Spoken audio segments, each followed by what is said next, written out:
disiplin positif. Ini adalah kegiatan diseminasi yang akan saya lakukan di sekolah kita masing-masing.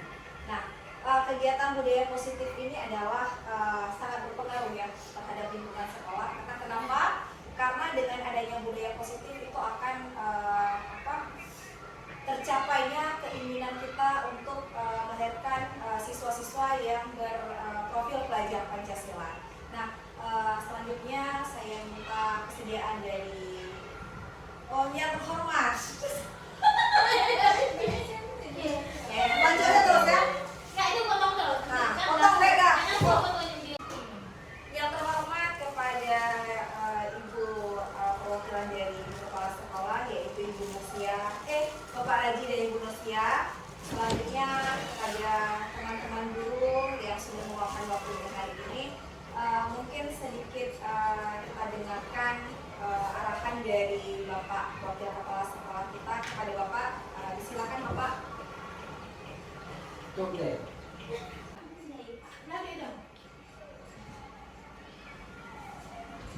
Assalamualaikum warahmatullahi wabarakatuh. Waalaikumsalam warahmatullahi wabarakatuh.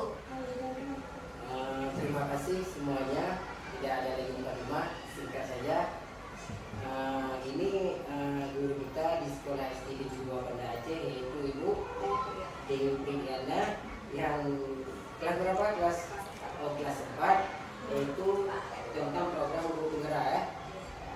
Jadi beliau ini memaparkan kepada kita semua tentang diseminasi, menyebarkan pemahaman dan penerapan pengalaman budaya positif.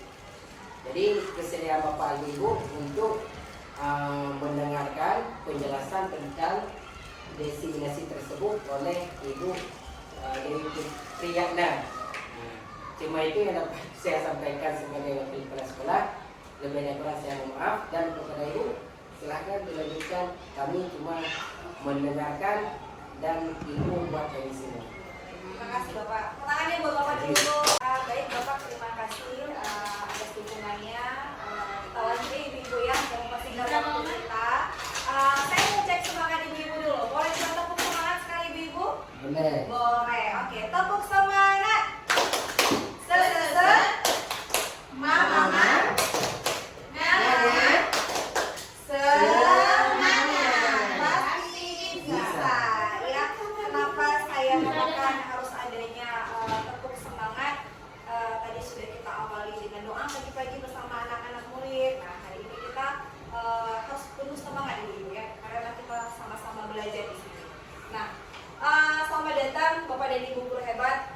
Hari ini kita akan belajar bersama, berkolaborasi, dan mari saling mendukung Bapak dan Ibu. Nah, sebelumnya ada dari teman kita juga yang sudah melewati proses ini, yaitu ada Ibu Susianti. Tepuk tangannya dulu dong buat Ibu Susianti. Ya, dan di angkatan 9 ini, di angkatan 11 ada saya sendiri. Insya Allah nanti teman-teman yang lain juga akan segera menyusul untuk kegiatan ini. Kenapa dekoran nanti? Oke, baik. Nah, di sini adalah kita mari mendukung untuk mewujudkan disiplin positif di SD Negeri 72. Nah, selama ini kita sudah melaksanakan beberapa kegiatan positif. Salah satunya apa Ibu? Coba sebutkan. Kegiatan positif yang sudah kita lakukan. Coba raise hand. Iya, silakan Ibu. Salah satunya seperti budaya 5S yang Ya. dilakukan setiap hari di sekolah. Terus pembiasaan makan minum sambil duduk, ya seperti itu. Banyak hal-hal lain yang memang sudah kita lakukan di sekolah. Iya, ada satu poin lagi Bu ya. Sholat duha ya, itu juga sudah menjadi pembiasaan di sekolah kita. Oke. Jadi ini ibu-ibu ada 8 ya. Nah, yang pertama konsep dari modul budaya positif ini. Nah, saya ingin sharing sedikit terkait tentang yang dilaksanakan oleh pemerintah untuk program guru penggerak ini. Itu saya rasa sendiri sangat bermanfaat ibu. Mengapa? Karena mungkin kita lebih aware ya terhadap lingkungan kita, yaitu peserta didik kita. Artinya dengan konsep-konsep yang baru, mungkin itu sudah dilakukan oleh Bapak pendidikan kita sebelumnya, yaitu Bapak Ki Hajar Dewantara. Nah, dari dulu sudah dilaksanakan, tapi untuk sekarang ini pemerintah menggalakkan lagi tentang program-program pendidikan yang berpusat kepada murid. ya. Konsep intinya adalah yang pertama perubahan paradigma belajar, yang kedua ada disiplin positif, kemudian ada nilai-nilai kebajikan, kebutuhan dasar manusia, ada motivasi perilaku manusia, ada posisi kontrol, keyakinan kelas, dan segitiga restitusi. Ini yang kita pelajari pada modul 1.4. Ya, sebelumnya waktu kegiatan ADPI kemarin sudah saya sampaikan kan adanya di sekolah kita itu bagaimana cara kita membuat hubungan dengan peserta didik ketika ada peserta didik yang memang ada terkendala dalam proses pembelajaran. Kenapa? Ada alasan-alasan pasti sehingga peserta didik tidak maksimal untuk proses belajarnya. Oke, kita lanjut dengan pembelajaran dengan paradigma baru. Ibu-ibu, ada terasa asing nggak dengan gambar ini? Enggak, Bu. Tidak, ya. Kak dulu ya. Ibu-ibu, ada terasa asing nggak dengan gambar yang ditampilkan ini? Enggak. Tidak. Kira-kira ini gambar apa ya, Bu? Profil pelajar Pancasila. Ada berapa elemen profil pelajar Pancasila? 6. Ada 6. Nah, di sini di pembelajaran dengan paradigma baru, yaitu pembelajaran dengan paradigma baru merupakan pembelajaran yang dirancang berdasarkan prinsip pembelajaran berdiferensiasi, sehingga para peserta didik belajar sesuai kebutuhan berdasarkan tahap perkembangan sesuai teori psikologi modern untuk mewujudkan profil pelajaran Pancasila. Oke, saya ingin bertanya sedikit tentang berdiferensiasi. Kira-kira pemahaman ibu-ibu tentang pembelajaran berdiferensiasi itu seperti apa? Tahu? Nah, kira-kira kalau pembelajaran diferensiasi ini adalah masuk ke dalam 6 elemen profil pelajar Pancasila. Itu tujuannya nanti ibu-ibu. Ya, kita lanjut. Nah, miskonsepsi terhadap teori kontrol, ya. Nah, ilusi guru mengontrol murid, kemudian ada ilusi bahwa dan membuat rasa bersalah menguatkan karakter, itu posisi kontrol. Kemudian ilusi bahwa semua penguatan positif, efektif dan bermanfaat. Kemudian ilusi bahwa orang dewasa berhak memaksa. Nah, di posisi kontrol ini, ketika mungkin contohnya nih Bu ya, misalnya ada siswa yang bermasalah, kita tanyakan, nah kita sebagai kontrol kita tanyakan kepada mereka, ya kenapa kamu bisa melakukan itu? Mengapa kamu bisa melakukan hal kesalahan tersebut pertama? Kemudian dia menjawab. Setelah dia menjawab, istilahnya di akhirnya kita memberikan penguatan. Nah, setiap kita itu pasti pernah melakukan kesalahan sehingga dia berani untuk jujur, ya. Nah, tugas kita sebagai guru adalah menjadi kontrolnya untuk peserta didik. Ya begitu ibu ya. Sampai di sini paham ibu-ibu? Ada pertanyaan?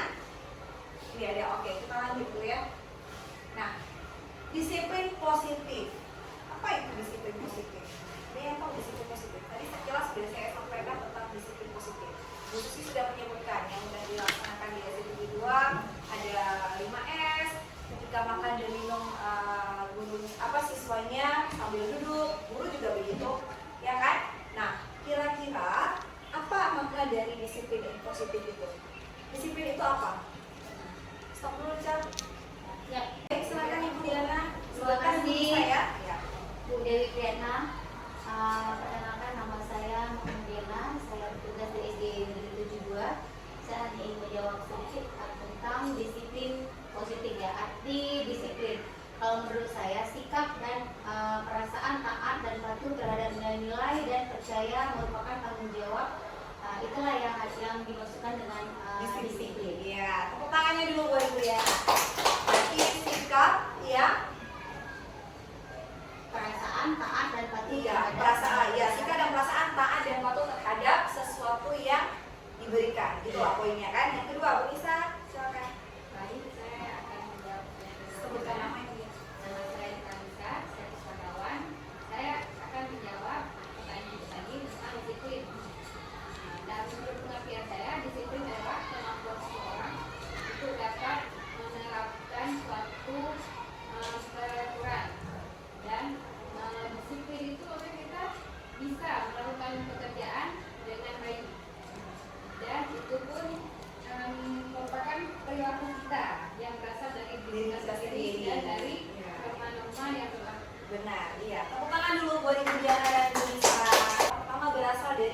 kita sendiri, keyakinan diri kita sendiri untuk disiplin. Nah, fungsinya untuk apa disiplin itu kalau kira-kira Ibu tahu? Nah, kita bahas di sini. Disiplin positif merupakan salah satu cara penerapan disiplin yang bertujuan untuk menumbuhkan kesadaran. Tadi seperti Bu Jana sampaikan ya, kesadaran serta memberdayakan peserta didik untuk melakukan sesuatu tanpa paksaan, imbalan penghargaan atau reward, ancaman atau hukuman. Jadi kita buat bagaimana peserta didik itu disiplin tanpa dia merasa takut. Oh, ini nanti dapat hukuman dari di sana misalnya. Kemudian, oh takut nih karena ada dipaksa-paksa nih sama Bu Irma. Nah, tidak begitu. Tapi itu berasal dari dirinya sendiri. Keyakinan dan kesadarannya untuk melakukan sikap disiplin. Nah, alhamdulillahnya peserta didik kita itu alhamdulillah kalau untuk kedisiplinan hadir ya, itu sudah tepat waktu.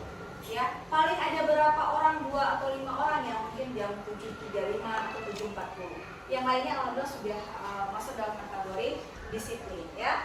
Selanjutnya sebagai pendidik kita sendiri ibu-ibu, tujuan kita adalah menciptakan peserta didik yang memiliki disiplin diri sehingga mereka berperilaku mengacu kepada nilai-nilai kebajikan universal dan memiliki motivasi intrinsik dalam perubahan perilaku ke arah yang lebih baik.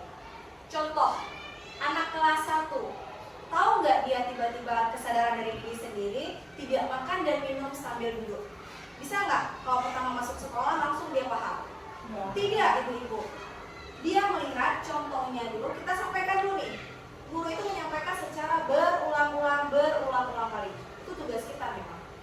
Setelah kita menyampaikan secara berulang, dia melihat siapa? Melihat adalah lingkungannya, orang-orang sekitarnya. Kemudian menjadi apa? Menjadi habit. Ya, makanya dikatakan terbiasa karena biasa. Jadi segala kebiasaan yang dilakukan itu akan menjadi habit sehingga dia betul-betul sadar. Jadi kalau misalnya anak-anak itu kan kalau ada minum itu nggak bisa lagi gini, pasti gini aja menjadi juga dia. Ya, itu adalah habit. Nah, lanjut. Nilai-nilai kebajikan. Contoh nilai kebajikan atau dari organisasi atau institusi ya. Profil pelajar Pancasila yaitu pertama adalah beriman dan bertakwa kepada Tuhan Yang Maha Esa, berakhlak mulia, berkebinekaan global, gotong royong, mandiri, kreatif, dan bernalartis. Ini adalah dari 6 elemen profil pelajar Pancasila yang seperti tadi ada gambar saya tanyakan. Nah, selanjutnya ada IBK Primary Years Program atau PYP. Ya, itu merupakan toleransi, rasa hormat, integritas mandiri, menghargai, antusias, empati, keingintahuan, kreativitas, kerjasama, percaya diri, dan komitmen. Ya. Kemudian keterampilan hidup atau life skill, dapat dipercaya, lurus hati, pendengar yang aktif, tidak merendahkan orang lain, dan memberikan yang terbaik dari diri. Kita sudah melakukan itu di hari ini. Kita adanya kerjasama, kolaborasi yang baik untuk membangun sekolah yang lebih baik. Nah, kemudian kebutuhan dasar manusia. Ada 3 di dalam modul 1.4 itu. Pertama kebutuhan dasar manusia, kemudian ada segitiga restitusi, yang ketiga adanya teori kontrol yang tadi dipaparkan yang pertama. Ya, kebutuhan dasar manusia adalah segala sesuatu yang kita lakukan untuk mendapatkan apa yang kita inginkan. Seluruh tindakan yang kita lakukan memiliki tujuan tertentu dan semua usaha terbaik yang kita lakukan adalah dalam rangka agar kebutuhan dasar kita terpenuhi dengan baik. Apa contoh kebutuhan dasar manusia? Kalau dari konsep ini, kebutuhan dasar manusia adalah segala sesuatu yang kita lakukan untuk mendapatkan apa yang kita inginkan. Seluruh tindakan yang kita lakukan memiliki tujuan tertentu dan semua usaha terbaik yang kita lakukan adalah dalam rangka kebutuhan dasar kita. Apa contohnya, Ibu? Satu saja contoh kebutuhan dasar manusia. Stop. Selanjutnya ada motivasi perilaku manusia. Untuk motivasi perilaku manusia ini ya, itu yang pertama adalah untuk menjadi orang yang mereka inginkan dan menghargai diri sendiri dengan nilai-nilai yang mereka Itu ini nah, berkesinambungan dulu. Dan sekali lagi ya. Selanjutnya ada motivasi perilaku manusia. Nah, ada motivasi ekstrinsik dan motivasi intrinsik. Ada dua deh Ibu. Jadi yang pertama itu adalah untuk menghindari ketidaknyamanan atau hukuman. Itu masuk ke dalam motivasi ekstrinsik. Kemudian ada yang kedua untuk mendapatkan imbalan atau penghargaan dari orang lain. Ya, jika dia apa-apa kita kasih hadiah itu juga nggak bagus Ibu. Nah, boleh juga sebenarnya. Ya, sehingga dia nanti mau melakukan sesuatu dapat hadiah nanti dari ibu ini. Oh, belajarnya lebih maksimal dia dapat hadiah. Tapi kita jangan sampai dia tahu kalau kita ingin memberikan dia hadiah. Ya, selanjutnya ada motivasi intrinsik untuk menjadi orang yang mereka inginkan dan menghargai diri sendiri dengan nilai-nilai yang mereka percayai. Nah, ini ada 3 Ibu yang kita pelajari adalah ada hukuman, konsekuensi, restitusi. Apakah ini sama kira-kira Ibu? Tidak. 3 poin ini sama tidak? Beda. Ya, berbeda. Kalau hukuman itu tidak terencana atau tiba-tiba. Kemudian murid nggak tahu nih kalau dia akan dapat hukuman. Kemudian murid tidak tahu apa yang akan terjadi atau tidak dilibatkan. Kemudian bersifat satu arah. Kemudian berupa hukuman fisik atau psikis. Ya, hukuman itu contohnya misalnya di jam pelajaran bahasa Indonesia saya ada 2 siswa yang tidak membuat latihan. Nah, kemudian saya bilang, kamu nak berdiri di depan, ya. Kemudian kaki kamu setengah pegang kaki kamu angkat, kemudian pegang kuping. Nah, itu merupakan sebuah hukuman, ya.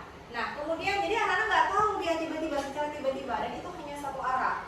Kemudian konsekuensi. Konsekuensi itu terencana atau disepakati sesuai dengan peraturan. Kalau kita di kelas sekarang ibu udah tempel di kelas semua kesepakatan kelas, ya kan? Nah, kemudian ada murid tetap dibuat tidak nyaman, ya. Kemudian sikap guru selalu memonitor murid, itu adalah konsekuensi, ya. Lanjut ada restitusi. Nah, di restitusi ini proses menciptakan kondisi bagi murid untuk memperbaiki kesalahan. Kemudian proses kolaboratif yang mengajarkan murid untuk mencari solusinya sendiri. Nah, ini lagi ya segitiga restitusi yang kami pelajari kemarin pada umur 1-4, yaitu kita bagaimana menciptakan kondisi untuk murid untuk memperbaiki sikapnya. Dia tahu dia bersalah sehingga dia memperbaiki sikapnya. Oh, kalau misalnya berulang lagi, lakukan lagi. Oh, terulang lagi, kita lakukan lagi. Sehingga sampai benar-benar dia merasa yang dia lakukan itu adalah kesalahan. Oke, next.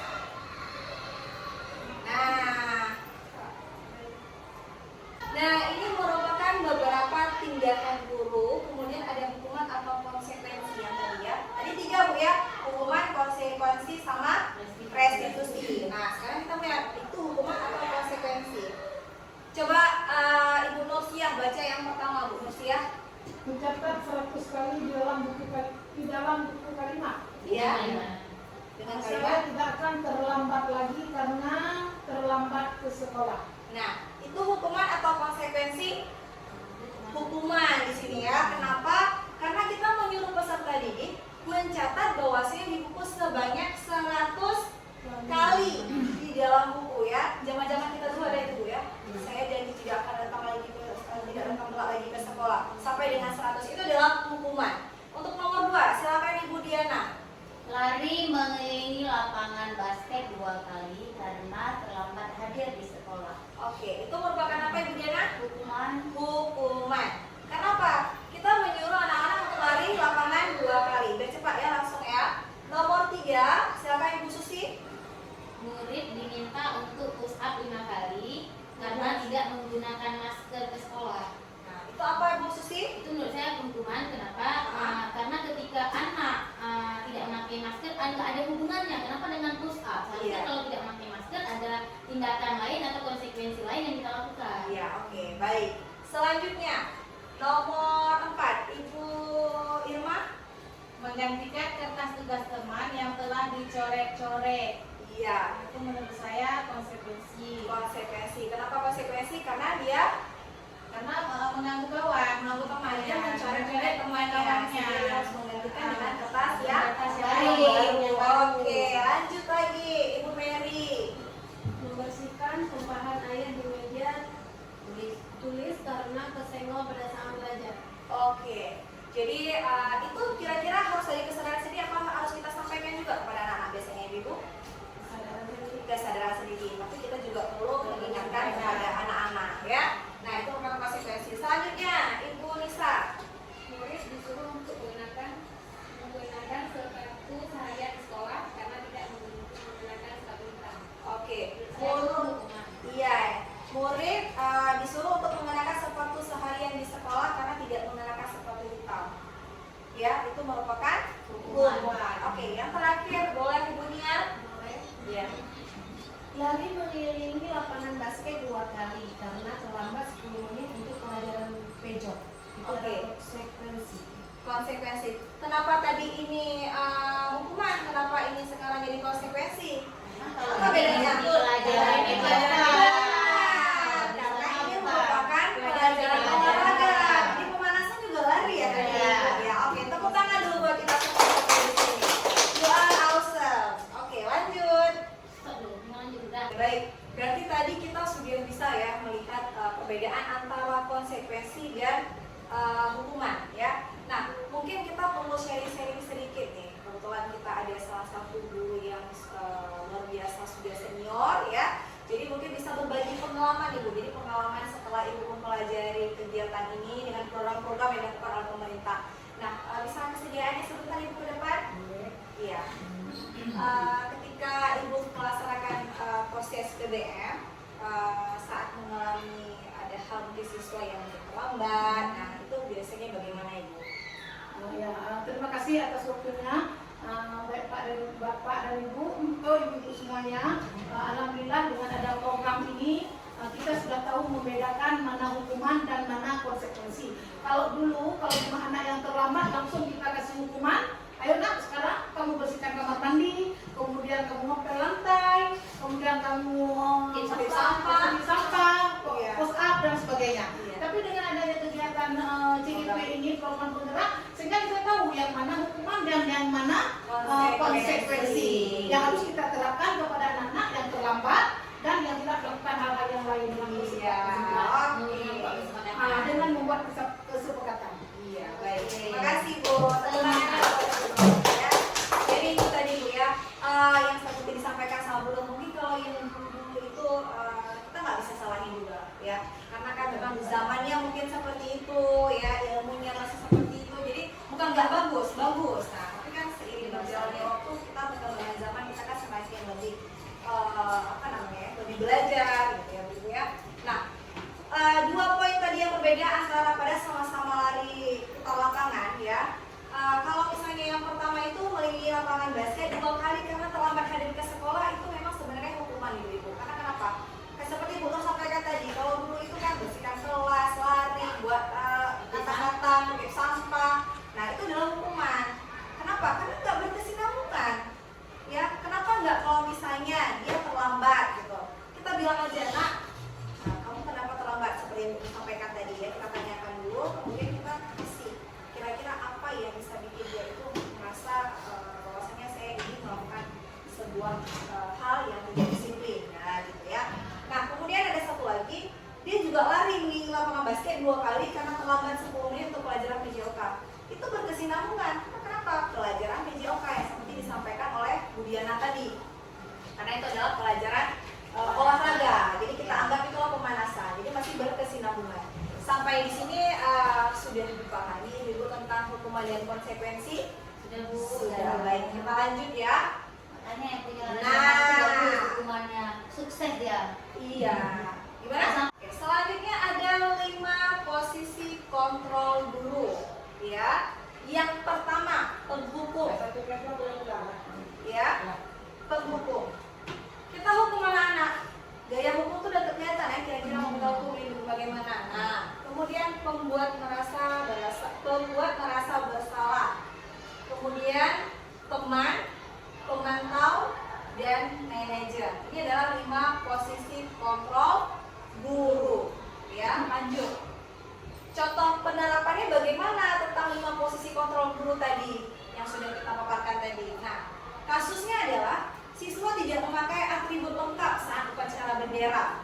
ya.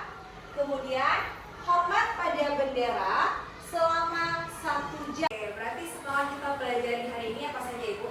Tentang posisi kontrol, segitiga restitusi, disiplin positif, keyakinan kelas. Jadi kesimpulannya adalah dalam penerapan program disiplin positif, hendaknya guru memiliki standar kepribadian profesional dan sosial yang baik, di mana guru mampu merefleksi dirinya dalam posisi kontrol yang seperti tadi kita paparkan. Nah, saat ini bagaimana perjalanan dirinya sebagai among atau manajer ya, yang menuntun murid-muridnya menjadi insan yang mandiri, merdeka, dan bertanggung jawab standar nasional pendidikan sesuai dengan profil pelajar Pancasila dalam 6 elemen tadi gitu ya. Ya. Jadi baik, terima kasih Ibu atas kesempatannya, atas kegiatan belajar bersama hari ini. Semoga kita para guru-guru hebat di SD Negeri 72 Kota Banda Aceh bisa terus membuat sekolah kita menjadi sekolah yang lebih baik, lebih kreatif, lebih oke. Tepuk tangan buat kita semua. Ya, baik, saya Dewi Priyatna, CGP angkatan 11 dari SD Negeri 72 Kota Banda Aceh, salah satu guru dari SD Negeri 72 Kota Banda Aceh. Mohon undur diri. Wassalamualaikum warahmatullahi wabarakatuh. Waalaikumsalam. Oke, next. Nah, di segitiga restitusi ini pembelajaran yang paling menarik untuk di program ini. Semuanya menarik sebenarnya Ibu, tapi saya paling suka dengan segitiga restitusi ini ya. Nah, apa itu segitiga restitusi? Nah, segitiga restitusi itu adalah suatu proses dialog yang dijalankan oleh guru agar dapat menghasilkan murid yang mandiri dan bertanggung jawab.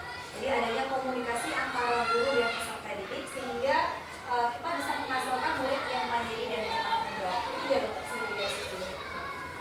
Segitiga restitusi ini adalah pertama menstabilkan identitas, kemudian ada validasi tindakan yang salah, menanyakan keyakinannya. Jadi setelah ada 3 nih ya segitiga restitusi, menstabilkan identitas, menanyakan keyakinan, kemudian validasi tindakan yang salah. Contohnya begini ya. Kamu keyakinan kelas apa yang telah kita sepakati? Pertanyaannya. Kamu ingin menjadi orang yang seperti apa? Kemudian kamu tentu punya alasan mengapa melakukan itu, dan adakah yang lebih efektif untuk mendapatkan apa yang kamu butuhkan? Misal, contoh, ada satu peserta didik yang suka sekali membutuhkan namanya. Kita panggil. Jadi kita ada komunikasi 2 arah. Kita nggak salahin dia Ibu, kita nggak bilang kamu tuh selalu gangguin orang. Kenapa kamu terus orangnya yang sering gangguin teman kamu? Tidak begitu. Tapi caranya adalah dengan melakukan segitiga restitusi sesuai dengan pertanyaan yang ada pada segitiga ini. Oke, next. Nah, segitiga restitusi tadi kita udah baca apa aja Ibu? Ada segitiga restitusi, posisi kontrol, apa lagi? Kesepakatan kelas, disiplin positif. Oke, baik, sudah. Kita buat kesimpulannya. Kesimpulannya adalah dalam penerapan program disiplin positif, hendaknya guru memiliki standar kepribadian profesional. Kita profesional ya, dan sosial yang baik, di mana guru mampu merefleksi dirinya dalam Nah, keyakinan kelas itu bersifat abstrak, kemudian berupa pernyataan universal, dibuat dalam pernyataan positif, sedikit saja agar mudah diingat, kemudian sesuai dengan kondisi kelas dan sekolah sehingga mudah diterapkan. Kemudian semua warga sekolah atau warga kelas dilibatkan saat membuat keyakinan kelas. Nah, ini contoh saya lakukan Bu. Ya, dokumentasinya adalah membuat keyakinan kelas. Kalau saya kelas tinggi nih, kelas tinggi itu anak-anak udah bisa deh buat keyakinan kelas. Kita mau apa nak di kelas? Nah, setelah kita bermusyawarah, mereka menuliskan di papan, menempelkan post-it tersebut di papan tulisnya. Kemudian kita ambil, kita diskusikan bersama mereka sehingga kita menuliskan untuk poin keyakinan kelas kita. Nah, apakah bisa sama antara kelas 1, 2, 3, 4, 5, 6? Tidak bisa gitu. Keyakinan kelas itu kembali bagaimana kebutuhan dari kelas masing-masing. Nggak mungkin bisa sama. Kelas 1 kita samain, oh saya ambil aja lah punya Bu Irma untuk kelas saya, tolong di-print lebih ya. Tidak bisa. Karena apa? Kebutuhan yang dibutuhkan oleh peserta didik kelas. Nah, keyakinan kelas itu bersifat abstrak, kemudian berupa pernyataan universal, dibuat dalam pernyataan positif, sedikit saja agar mudah diingat, kemudian sesuai dengan kondisi kelas dan sekolah sehingga mudah diterapkan.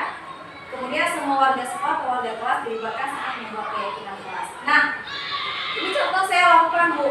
Ya, dokumentasinya adalah membuat keyakinan kelas. Kalau saya kelas tinggi nih, kelas tinggi itu anak-anak udah bisa deh buat keyakinan kelas. Kita mau apa nak di kelas? Nah, setelah kita bermusyawarah, mereka menuliskan di papan, menempelkan post-it tersebut di papan tulisnya.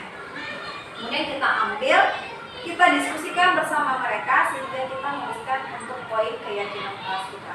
Nah, apakah bisa sama antara kelas 1, 2, 3, 4, 5, 6? Tidak bisa ini.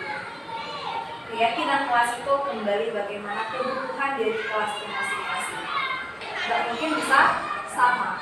Kelas 1 kita samain, oh saya ambil aja lah punya Bu Irma untuk kelas saya, tolong di-print lebih ya. Tidak bisa. Karena apa? Kebutuhan yang dibutuhkan oleh peserta didik kelas. Nah, keyakinan kelas itu bersifat abstrak, kemudian berupa pernyataan universal, dibuat dalam pernyataan positif, sedikit saja agar mudah diingat, kemudian sesuai dengan kondisi kelas dan sekolah sehingga mudah diterapkan. Kemudian semua warga sekolah atau warga kelas dilibatkan saat membuat keyakinan kelas. Nah, ini contoh saya lakukan Bu. Ya, dokumentasinya adalah membuat keyakinan kelas. Kalau saya kelas tinggi nih, kelas tinggi itu anak-anak udah bisa deh buat keyakinan kelas. Kita mau apa nak di kelas? Nah, setelah kita bermusyawarah, mereka menuliskan di papan, menempelkan post-it tersebut di papan tulisnya. Kemudian kita ambil, kita diskusikan bersama mereka sehingga kita menuliskan untuk poin keyakinan kelas kita. Nah, apakah bisa sama antara kelas 1, 2, 3, 4, 5, 6? Tidak bisa ini. Keyakinan kelas itu kembali bagaimana kebutuhan dari kelas masing-masing. Nggak mungkin bisa sama. Kelas 1 kita samain, oh saya ambil aja lah punya Bu Irma untuk kelas saya, tolong di-print lebih ya. Tidak bisa. Karena apa? Kebutuhan yang dibutuhkan oleh peserta didik kelas. Nah, keyakinan kelas itu bersifat abstrak, kemudian berupa pernyataan universal, dibuat dalam pernyataan positif, sedikit saja agar mudah diingat, kemudian sesuai dengan kondisi kelas dan sekolah sehingga mudah diterapkan. Kemudian semua warga sekolah atau warga kelas dilibatkan saat membuat keyakinan kelas. Nah, ini contoh saya lakukan Bu. Ya, dokumentasinya adalah membuat keyakinan kelas. Kalau saya kelas tinggi nih, kelas tinggi itu anak-anak udah bisa deh buat keyakinan kelas. Kita mau apa nak di kelas? Nah, setelah kita bermusyawarah, mereka menuliskan di papan, menempelkan post-it tersebut di papan tulisnya. Kemudian kita ambil, kita diskusikan bersama mereka sehingga kita menuliskan untuk poin keyakinan kelas kita. Nah, apakah bisa sama antara kelas 1, 2, 3, 4, 5, 6? Tidak bisa ini. Keyakinan kelas itu kembali bagaimana kebutuhan dari kelas masing-masing. Nggak mungkin bisa sama. Kelas 1 kita samain, oh saya ambil aja lah punya Bu Irma untuk kelas saya, tolong di-print lebih ya. Tidak bisa. Karena apa? Kebutuhan yang dibutuhkan oleh peserta didik kelas. Nah, keyakinan kelas itu bersifat abstrak, kemudian berupa pernyataan universal, dibuat dalam pernyataan positif, sedikit saja agar mudah diingat, kemudian sesuai dengan kondisi kelas dan sekolah sehingga mudah diterapkan. Kemudian semua warga sekolah atau warga kelas dilibatkan saat membuat keyakinan kelas. Nah, ini contoh saya lakukan Bu. Ya, dokumentasinya adalah membuat keyakinan kelas. Kalau saya kelas tinggi nih, kelas tinggi itu anak-anak udah bisa deh buat keyakinan kelas. Kita mau apa nak di kelas? Nah, setelah kita bermusyawarah, mereka menuliskan di papan, menempelkan post-it tersebut di papan tulisnya. Kemudian kita ambil, kita diskusikan bersama mereka sehingga kita menuliskan untuk poin keyakinan kelas kita. Nah, apakah bisa sama antara kelas 1, 2, 3, 4, 5, 6? Tidak bisa ini. Keyakinan kelas itu kembali bagaimana kebutuhan dari kelas masing-masing. Nggak mungkin bisa sama. Kelas 1 kita samain, oh saya ambil aja lah punya Bu Irma untuk kelas saya, tolong di-print lebih ya. Tidak bisa. Karena apa? Kebutuhan yang dibutuhkan oleh peserta didik kelas. Nah, keyakinan kelas itu bersifat abstrak, kemudian berupa pernyataan universal, dibuat dalam pernyataan positif, sedikit saja agar mudah diingat, kemudian sesuai dengan kondisi kelas dan sekolah sehingga mudah diterapkan, kemudian semua warga sekolah atau warga kelas dilibatkan saat membuat keyakinan kelas. Nah, ini contoh saya lakukan, Bu. Ya, dokumentasinya adalah membuat keyakinan kelas. Kalau saya kelas tinggi nih, kelas tinggi itu anak-anak udah bisa deh buat keyakinan kelas. Kita mau apa nak di kelas? Nah, setelah kita bermusyawarah, mereka menuliskan di papan, menempelkan post-it tersebut di papan tulisnya. Kemudian kita ambil, kita diskusikan bersama mereka sehingga kita menuliskan untuk poin keyakinan kelas kita. Nah, apakah bisa sama antara kelas 1, 2, 3, 4, 5, 6? Tidak bisa gitu. Keyakinan kelas itu kembali bagaimana kebutuhan dari kelas masing-masing. Tidak mungkin bisa sama. Kelas 1 kita samain, oh saya ambil aja lah punya Bu Irma untuk kelas saya, tolong di-print lebih ya. Tidak bisa. Karena apa? Kebutuhan yang dibutuhkan oleh peserta didik. Oke, berarti setelah kita pelajari hari ini apa saja Ibu? Tentang posisi kontrol, segitiga restitusi, disiplin positif, keyakinan kelas. Jadi kesimpulannya adalah dalam penerapan program disiplin positif, hendaknya guru memiliki standar kepribadian profesional dan sosial yang baik, di mana guru mampu merefleksi dirinya dalam posisi kontrol. Jadi kita paparkan. Nah, saat ini bagaimana perjalanan dirinya sebagai among atau manajer, ya, yang menuntun murid-muridnya menjadi insan yang mandiri, merdeka, dan bertanggung jawab standar nasional pendidikan sesuai dengan profil pelajar Pancasila dalam 6 elementa gitu ya. Jadi baik, terima kasih Ibu atas kesempatannya, atas kegiatan belajar bersama hari ini. Semoga kita para guru-guru hebat di SD Negeri 72 Kota Banda Aceh bisa terus membuat sekolah kita menjadi sekolah yang lebih baik, lebih kreatif, lebih oke. Tepuk tangan buat kita semua. Ya, baik, saya Dewi Priyatna, CGP angkatan 11 dari SD Negeri 72 Kota Banda Aceh, salah satu guru dari SD Negeri 72 Kota Banda Aceh. Mohon undur diri. Wassalamualaikum warahmatullahi wabarakatuh. Waalaikumsalam. Nah, keyakinan kelas itu bersifat abstrak, kemudian berupa pernyataan universal, dibuat dalam pernyataan positif, sedikit saja agar mudah diingat, kemudian sesuai dengan kondisi kelas dan sekolah sehingga mudah diterapkan, kemudian semua warga sekolah atau warga kelas dilibatkan saat membuat keyakinan kelas. Nah, ini contoh saya lakukan, Bu. Ya, dokumentasinya adalah membuat keyakinan kelas. Kalau saya kelas tinggi nih, kelas tinggi itu anak-anak udah bisa deh buat keyakinan kelas. Kita mau apa nak di kelas? Nah, setelah kita bermusyawarah, mereka menuliskan di papan, menempelkan post-it tersebut di papan tulisnya. Kemudian kita ambil, kita diskusikan bersama mereka sehingga kita menuliskan untuk poin keyakinan kelas kita. Nah, apakah bisa sama antara kelas 1, 2, 3, 4, 5, 6? Tidak bisa gitu. Keyakinan kelas itu kembali bagaimana kebutuhan dari kelas masing-masing. Tidak mungkin bisa sama. Kelas 1 kita samain, oh saya ambil aja lah punya Bu Irma untuk kelas saya, tolong di-print lebih ya. Tidak bisa. Karena apa? Kebutuhan yang dibutuhkan oleh peserta didik. Assalamualaikum warahmatullahi wabarakatuh.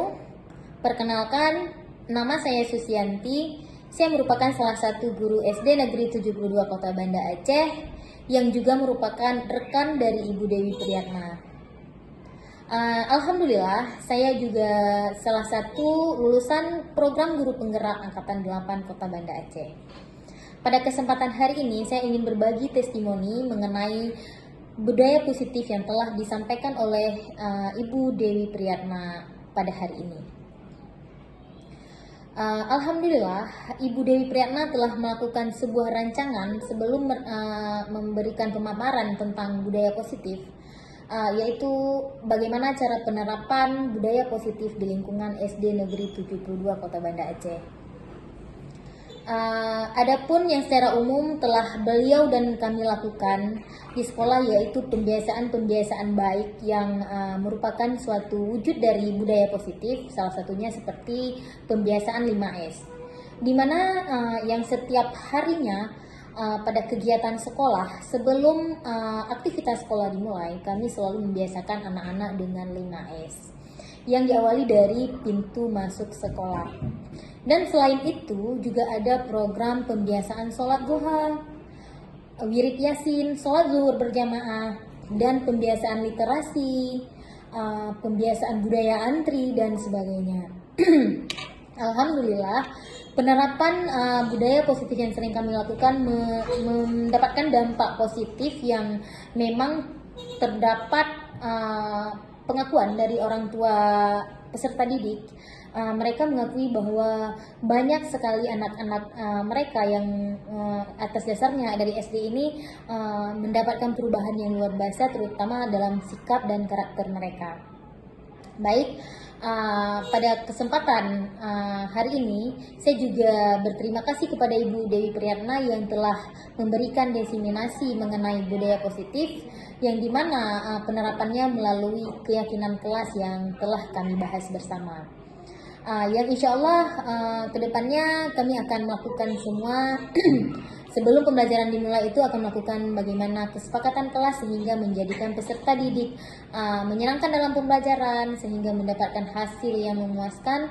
Mereka juga mendapatkan kebahagiaan dan kenyamanan dalam belajar.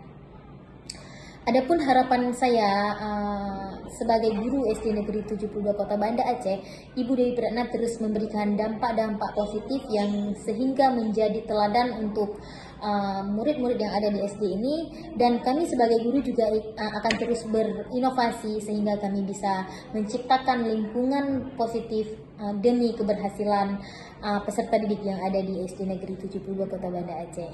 Mungkin hanya ini testimoni dari saya. Harapan saya terus semangat buat Ibu Dewi Priyatna sehingga Ibu Dewi Priyatna bisa menyelesaikan kegiatan ini, dan Allah mudahkan segala kegiatan yang ke depan yang semakin mungkin sedikit semakin sibuk yang akan Ibu Dewi Priyatna hadapi. Mudah-mudahan lancar kegiatannya, sukses kegiatannya, dan mari kita bersama-sama merangkul untuk terus bergerak dan menggerakkan. Di mana pendidikan ini akan maju ketika ada guru-guru yang terus berinovasi, terus menjadikan pembelajaran yang menyenangkan bagi murid dan menjadikan guru yang dirindukan oleh para peserta didik. Harapan saya juga mendapatkan atau menghasilkan peserta didik yang memang mempunyai karakter sesuai dengan profil pelajar Pancasila. Terima kasih atas kesempatan testimoni yang telah diberikan kepada saya. Harapan saya dan harapan Ibu Dewi pasti insya Allah sama, karena dengan tergerak bersama kita bisa berinovasi bersama. Sekian, terima kasih. Assalamualaikum warahmatullahi wabarakatuh. Assalamualaikum warahmatullahi wabarakatuh. Saya Ibu Nursiah, guru SD Negeri 72 Banda Aceh, akan memberikan testimoni terkait dengan budaya positif yang dikembangkan di sekolah-sekolah kita dalam rangka diseminasi guru penggerak angkatan ke Diseminasi penerapan budaya positif. Alhamdulillah, kegiatan diseminasi yang diterapkan oleh Bu Dewi Priyatna berjalan dengan lancar, dan ini dapat kita kembangkan di sekolah kita sehingga anak-anak dapat tumbuh kesadaran untuk melaksanakan budaya-budaya positif yang baik untuk masa depan mereka. Hanya ini saja yang dapat saya sampaikan, lebih dan kurang saya mohon maaf. Saya ucapkan Assalamualaikum warahmatullahi wabarakatuh.